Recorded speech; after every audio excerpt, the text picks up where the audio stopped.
This show is supported by Blueland. We hear a lot about microplastics in oceans and food, but they can also come from products we use every day at home, like cleaning products.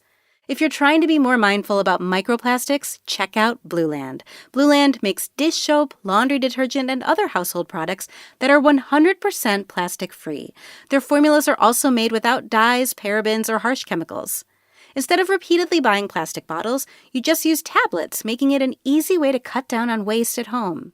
Blueland is a certified B Corp and Leaping Bunny cruelty-free certified. Their formulas are EPA's Safer Choice certified, and many products have also earned Cradle to Cradle's Gold Material Health Certificate.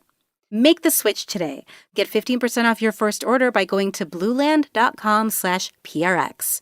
That's blueland.com/PRX. The utopian view is much simpler, and that is just simply that the bike industry returns to consistent growth, to really focus more on new riders, meeting the consumer where they want to be met. Nobody's ever gotten off a bike and said that was bad. Everybody is happy after riding the bike. This is a fantastic, positive experience. I still believe it's a mega trend, and I still believe that's the industry to be in. I think this massive booming adoption of AI, I'm betting my money that it's going to make all of us more hungry for real face-to-face interaction. The shops that are doing well today and who are really going to make it, they're building community, right? And they're building interaction. My hope is there's room for everyone, but I don't think there's room for everyone. Some will fall in the next few years here. Why, as a bike industry, do we keep cultivating a culture where there's always someone willing to lose money to be involved? Is that a pro or a con? Like, does that reflect favorably on our industry or unfavorably on our industry? Like, we're just so passionate that there's someone at every level of our industry always willing to lose money. That's a great sort of philosophical question about bike industry culture.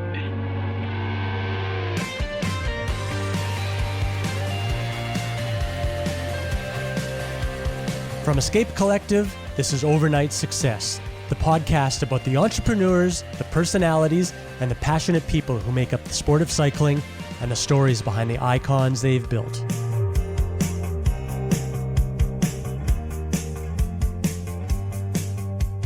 Here we are. Welcome to episode 4.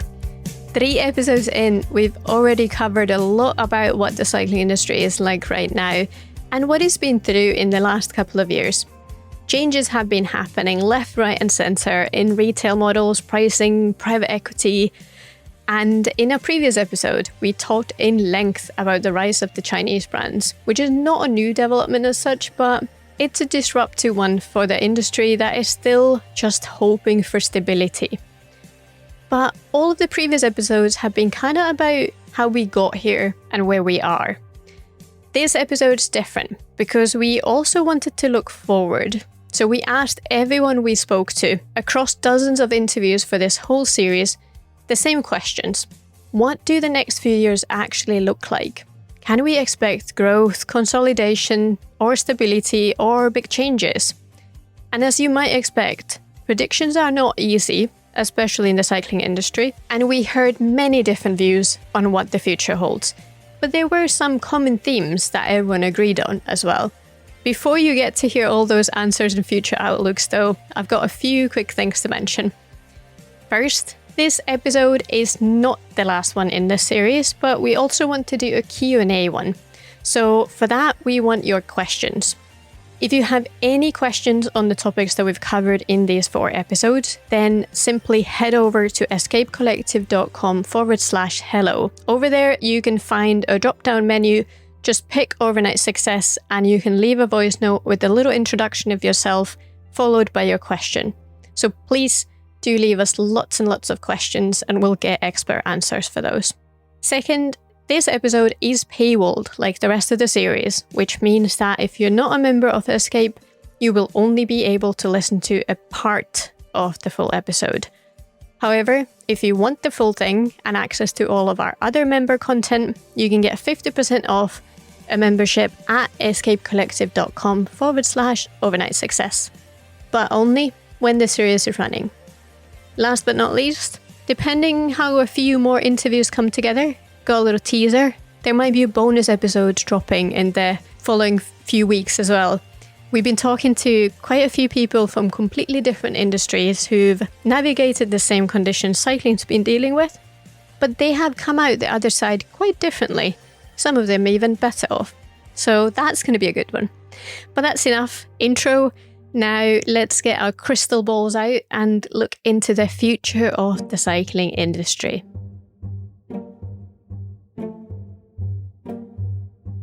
So Wade, what are some of the topics that we are going to cover in this episode? Well, Suvi, we've talked quite a bit in previous episodes of why the bike sector is having such difficulties recovering and how it could still go on for a while yet. And there's also the aspect of external factors that businesses simply can't control. But there is a future that's optimistic from what many people tell me. There's still lots of problems people are dealing with, of course, but that's nothing really abnormal in this day and age in business. And almost everybody's getting disrupted in some way or another. So in this episode, we try to look into the future to see what it might look like for many cycling companies, and also what successful businesses in this climate are doing. Yeah, of course. And future is quite a difficult one to predict. But we'll first hear from Rich Tower, who is the president of KBP, so North America's largest distributor, about how he sees things going in the next few years. What segments do you see being strong at the moment? Like, where is the growth in what? Yeah, from KBP's perspective, like, where do you see that happening? Well, let's see. So from our perspective, my short answer is anything service related is where growth is for the bike industry in the United States. If you're talking specifically about bikes and the type of riding that people are gravitating to, it is clearly gravel is a growth area. Road bikes, for me at least, a little surprising, but it is a growth area. Mountain hasn't been. That's a space that has clearly stalled, and that's in part, when we go back to the inventory conversation, that's where there's a bunch of excess is still sitting in the mountain space. I don't think that the excess inventory has anything necessarily to do with the fact that it's stalled. I think that one of the things that happened during the pandemic was people did an enormous amount of mountain biking, and we sold a ton of mountain bikes. And of course, people's taste change. We're finicky. I mean, we're humans. So we decide to pick something else up and dedicate a little bit more time to that other thing because we think that's going to be fun. And they leave their mountain bike hanging on the hook in the garage. And so I think that's probably the biggest area that isn't growing.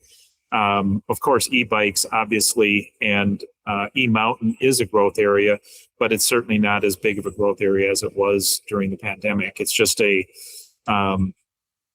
another area that has some good momentum, but it's still saturated with too much inventory. And then, of course, pricing becomes a little bit of a problem. Kids bikes are doing great. I mean, kids bikes are absolutely, we don't sell kids bikes. So I'm looking at data that suggests that kids bikes are doing pretty well. And it seems like they are. And so it's not that people aren't riding their bikes. And that's the thing that we as an industry have to really keep sight of. Cycling is still incredibly valid for a lot of people. Cycling has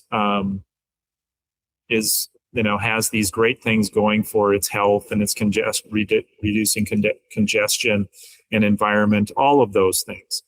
And in fact, this year with the gas prices, I'm assuming that we're going to see a bump in the number of people that stay home and do a staycation, and cycling will be a part of that for a lot of people. So it's just that we sold a heck of a lot of stuff for a few years, and that hangover is something that is still with us a bit right now, and still working its way through. Yeah, definitely true. What makes you optimistic about the future of the industry? Well, the optimistic part is that three things that I think have made the industry valuable in the past haven't changed. In fact, they're probably more important today than ever. And that being the fact that it is healthy sport. It is helps with congestion, and it helps with the environment. And so those things haven't changed. It is fun. It's an enjoyable activity. There's more. What used to be one of our issues is that if you lived in some place that had some hills, it became hard. And for some people, they don't want hard. So e-bikes really come into play in a different way and allow for some of that to be smoothed out. And I think that's a significant value that we bring to the table. And so I don't think that the bike industry is in dire straits or anything along those lines. It sometimes feels like, everything is such a challenge, but the reality is, even when the tariffs were being levied last year, we were just one of many. So it wasn't like it was just us. And so we all have to figure out how to work through it and, talk to and meet consumers the way they want to be met. And I think that the bike industry still has a fantastic message. And that's probably the thing that we need to do more, is really talk about that message. Again, it goes back to, let's not talk about all the tech and how complicated it is. Let's just talk about the joy of riding a bike, because it is a heck of a lot of fun. Looking into the future, if you get a crystal ball out, kind of what's your vision for what the industry is going to be like if you look at the next 5 years or so? Because the last 5 years have been quite a tough one. And I know forecasting and predictions is not easy, but you can also give a utopian view. What would you like it to be? Or what do you see it being, and what would you like it to be? I wish I had a better view of what the industry is going to be like in 3 years. This goes back to the pace of change, whether it's tariffs, whether it's regulations, e-bike regulations in particular. But then there's infrastructure issues that the industry thrives and moves forward because there's clear, safe places to ride, whether it be on road or off road. And access issues are they're in question now because of the conversation that's happening about e-bikes and power and all of that. I wish I had a better answer for what it is going to look like in 3 years, because I really don't. And we talked about that over the last 3 days at the People for Bikes meeting. It's how do you figure that out given the amount of variables that have really come into play? You plan for what you want to do, what you think is going to happen, but you're always a bit paranoid about it because there's so many things out of your control that you're trying to navigate. The utopian view is much simpler, and that is just simply that the bike industry returns to consistent growth, and the from a regulatory standpoint, it's not that there's less regulation. I think there needs to be regulation for business. The guardrails are important, but we need to have leadership from the federal government to do that, so that it's not patchwork by 50 different states. And those types of things provide the type of consistency that any business needs, not just the bike industry, to be able to move forward and really start working to attract the next group of riders. And so that utopian view then becomes part of how does the industry work together? The industry starts to work together to attract younger, newer riders. And that's the place that I think we can have real impact. The people that have drank the Kool-Aid, they're already there. They're still there. They've been there through all of this stuff. And we don't want to pretend that they're not important.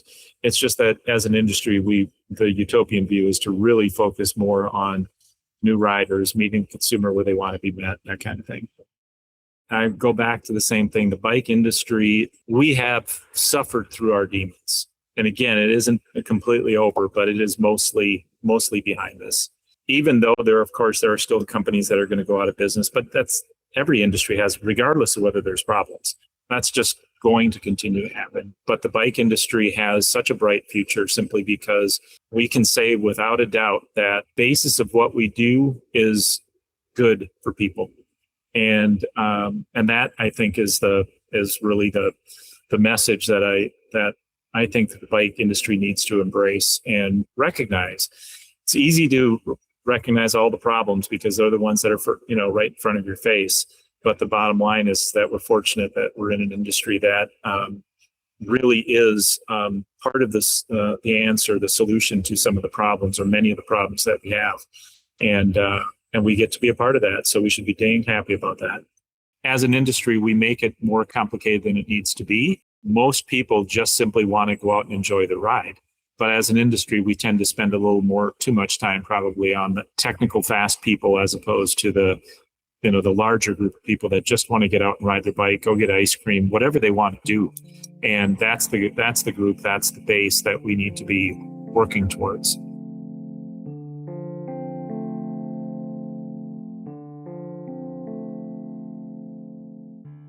I'm not really even sure where to start with everything that Rich said. It's quite a lot, isn't it? But I think everything that he said really sets the tone for what we wanted to talk about in this episode. I think most important thing, again, to highlight is that the industry is looking at a very uncertain future. It has uncertain geopolitical situation to deal with, locally unstable or unfavorable trade environment.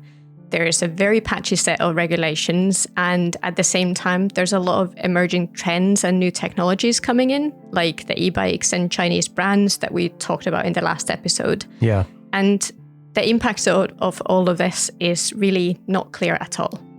Something that Rich touched on that I've heard many times before, and I'm not saying Rich is putting a lot of weight into this, but I have heard people put a huge amount of emphasis on the thesis of high gas prices and, due to the war in Iran, and it'll potentially be another COVID windfall for cycling. Now, I mean, I don't think that's a good thing to wish for at all, but it's an interesting insight, but it also reminds me of something that Cam Whiting in earlier episodes pointed out in that the bike industry is so dependent on these uncontrollable events, whether it be a charismatic bike racer or a exciting Tour de France, or, in this case, a global event that drives people to ride more. And of course, those negative things need to be planned for in case they do result in negative consequences. But I don't think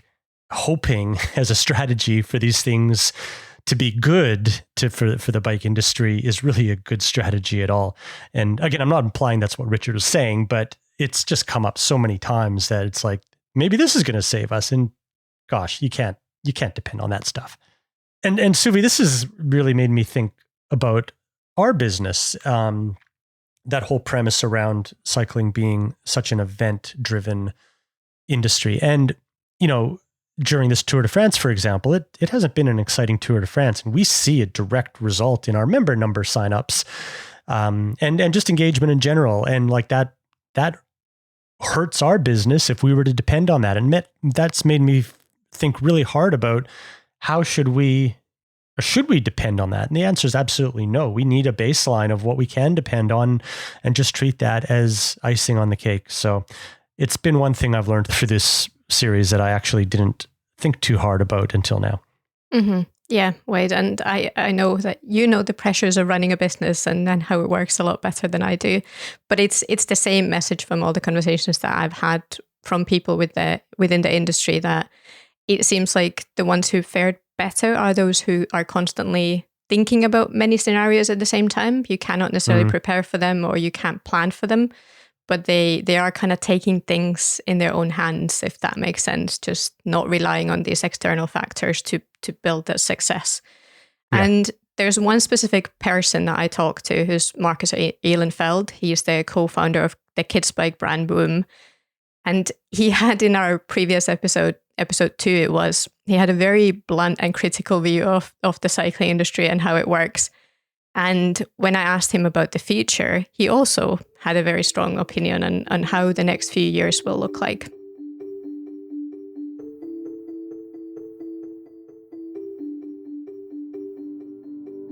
Last 5 years have been turbulent, but if you look into the next 5 years, what do you think about that? How is it going to be? it will clean out the market of some players. Unfortunately, I mean, I'm saying that without emotions. I don't like this. Yeah, of course. I mean, this is a great industry, and there are great people in there, and they're great companies. So I have to make sure I'm saying this in the right way. But there will be some players, of course, not surviving this, unfortunately. But also sometimes that's what has to happen also for some fresh stuff to come up again, and for the status quo to really revisit your position and your decisions and streamline it. It's a great industry. We're one of the few parts of all the businesses in the world. Nobody's ever gotten off a bike and said that was bad. Everybody is happy after riding the bike, even to the post office or eating an ice cream, or with your kids going ice cream or going to a playground. Nobody's ever said, oh, that was a waste of time. And you have to find this. It is unbelievable, positive. This is a fantastic, positive experience, what we're providing to the people on this planet. So this is a fantastic thing to do. So many positive aspects of it. But we have to get our stuff in order, and we have to reorganize ourselves to do this. We should not look at the big picture. Everybody should look at their individual situation and trying to fix the basics within the company, applying the AI to wherever we can save costs in the future, of course, and help the people elevate their activities within the company. So I'm more a fan of not complaining or not looking at the politicians to solve my problems, but to look at what can I do to maximize my bottom line and my revenue and my operations. And then if everybody does that on scale, then we're moving a couple percentage points by ourselves in the industry. Unfortunately, the point Mark has made about the industry continuing to lose some players, it's something that many agree with, and it's having a really big impact on everyone at the moment. Like in the last few weeks alone, we've seen brands and distributors fold again, and dozens of people are losing their jobs at a time when not many are hiring. But like Mark has also said, this is an opportunity for better things to come to replace those that didn't really work. And I do like how Marcus holds the view that you're accountable for your own actions and the things that you can control. Nobody's coming to save your business, and don't plan on these extraordinary events to turn things around. Let's turn our attention to Jake Dudek again. He used to work at brands such as Scott Bikes and Wiggle Chain Reaction Cycles when it folded. And this conversation with him isn't so much about looking into the future, like the major theme of this podcast, but it's some of the structural things that keep happening that I want to use to set up some later points.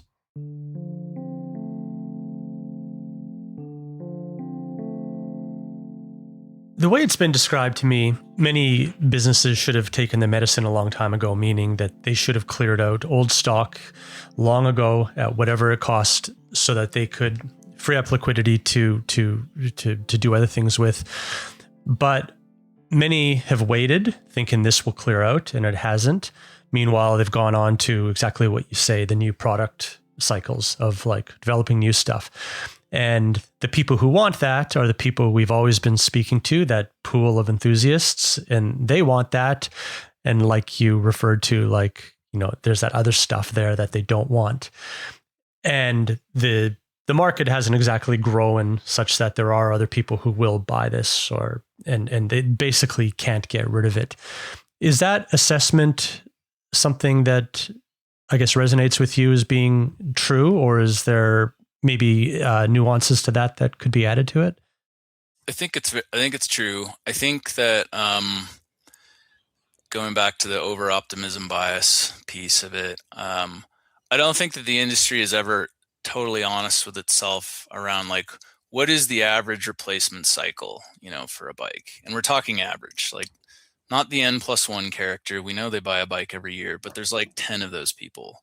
Like average across the spectrum, maybe you're in it for like 5 years. I mean, I'd love to see research on it. I'd love to see like an industry trade group, like spend some time researching this, because I think it really helps inform, like if I sell a bike to someone today, on average, when should I expect them to come back to replace this thing? And that's important in an industry where the rate of age out, people that are giving up biking because they get too old or whatever, it's the same rate of people coming in. So your pipeline stays pretty flat.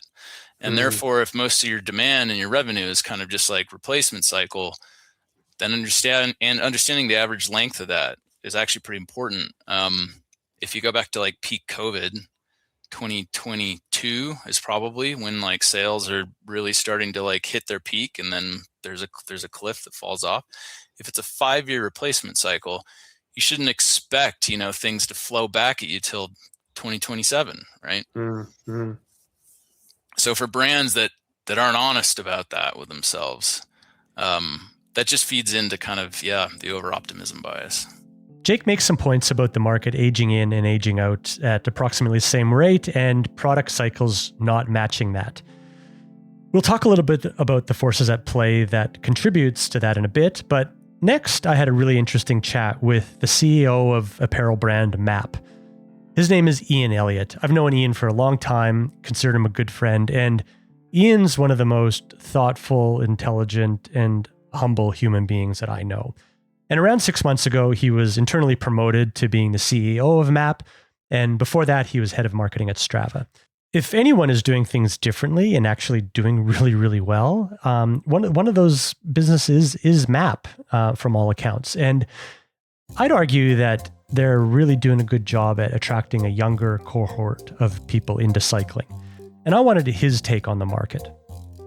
There's a typical saying in the bike industry that we're caught selling new stuff to the same people time and time again, and the sport isn't growing. Would you challenge that statement at all from where you sit, or do you feel that's largely true? Or what would you say about it? Oh, I love this question.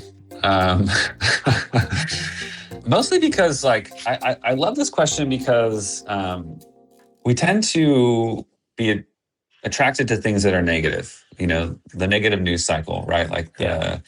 And this is true in media. This is true in friend circles. If I think about the bike industry, and if I think about cycling as a sport broadly, for sure there's truth in it, but it doesn't seem like it's really taking the whole picture into consideration. And for example, I think we both know that the cycling industry and the cycling apparel market specifically is growing. It is genuinely growing year on year. It obviously had a huge boom after COVID, and there's been a retention, and as a result of that, there's more people entering because, as I was saying earlier, people follow people. Mm-hmm. And so we know the market and the category is growing, and so we know for sure the opportunity is real. I just think that it might be that a brand that does feel stuck selling the same stuff to the same people, it might be that they're just optimizing for what they know and the existing customer instead of where the sport is going and the future customer. Also, as a brand, we are going to endlessly strive to be a tailwind for the sport as it expands, rather than a brand that's just fighting over what might feel like a fixed space, because it's not fixed. It's dynamic, and it's, as we were talking about earlier, it's growing. And maybe to answer the question more directly, it's like growth follows when you're actually growing the category. It's not about a redistribution of market share across the category. And I think if we're all doing that, if everybody in this category is focused on that, which I believe that we are, then we're all going to be better off. And I guess, as we were talking about earlier, the sport itself is going to be more exciting than it already is, which is amazing.